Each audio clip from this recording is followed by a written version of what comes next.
Hey everyone, welcome back. So in the previous tutorial, we created our first MySQL database and also table.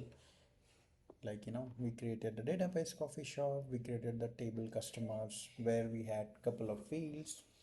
Now I want to take you through something which is more exciting, right? So when we created table, right, you noticed, things like customer ID, there's something called integer, customer name, there's something called VARCHAR, in email, there's something called VARCHAR.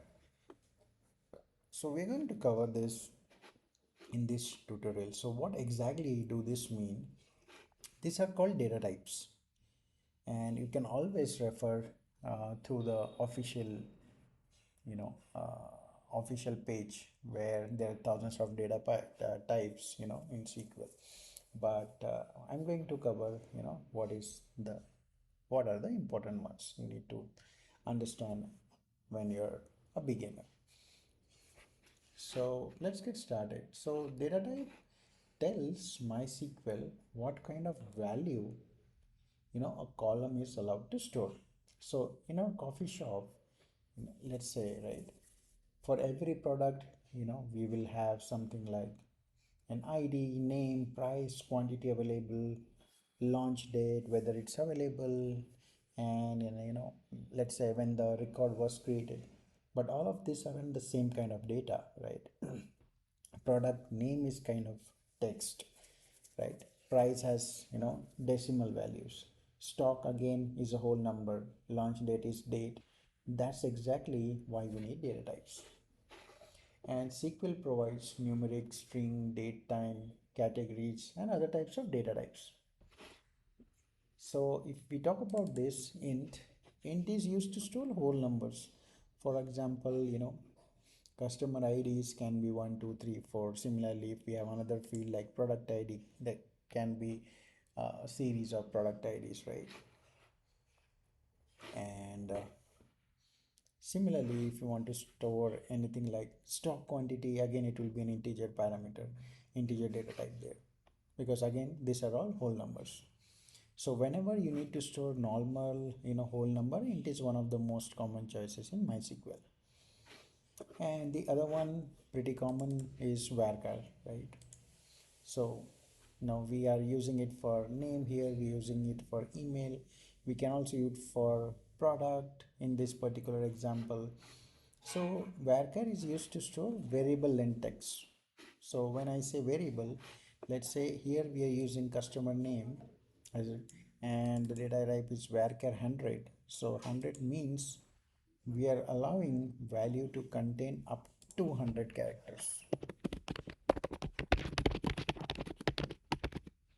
Up to 100 characters. Similarly, the same case for here. So that's why it's called variable length text. You'll commonly use varchar for such different things like names, emails, cities, product names, or based on what your product or what particular table fields you have, right? Depending on your requirement.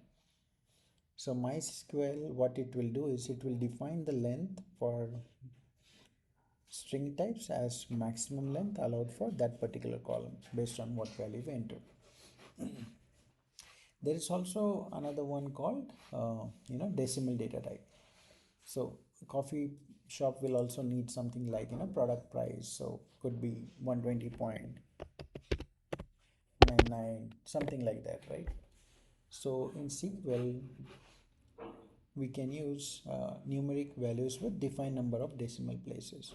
So what we can do is, let's say if I am typing something like price, let's say decimal and 6 comma 2.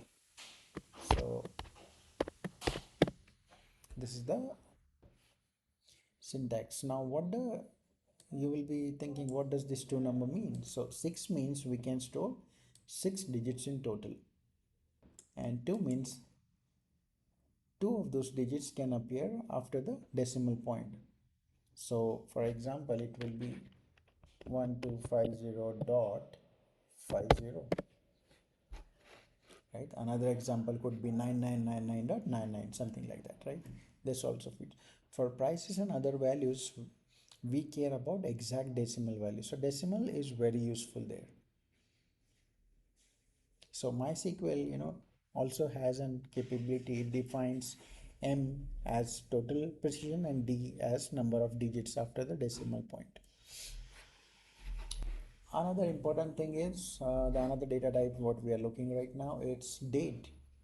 Date stores a calendar date without the time. So the syntax is, let's say, launch underscore date. This is a field here, and date. This is the data type. So a value could look like 2026 08 17, something like that, and the format is actually YYYY MM and DD. So year, month and day. And the other one we have is datetime. So we may want to know exactly when this product record was created. That's when, this the easiest example is easiest way to identify that is date time, data type. It stores both a date and a time.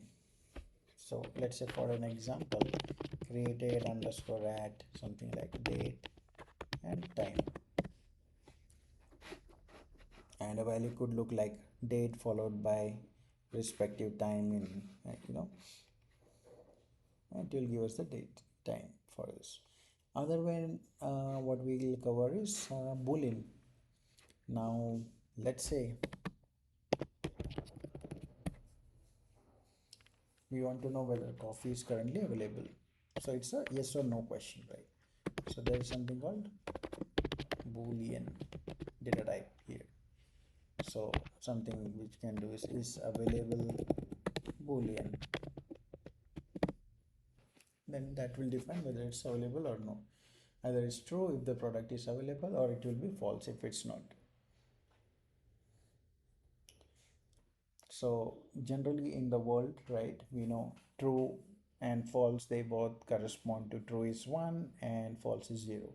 So just remember, you don't need to worry too much about that yet, but just think in that way, right? Boolean is equal to true or false.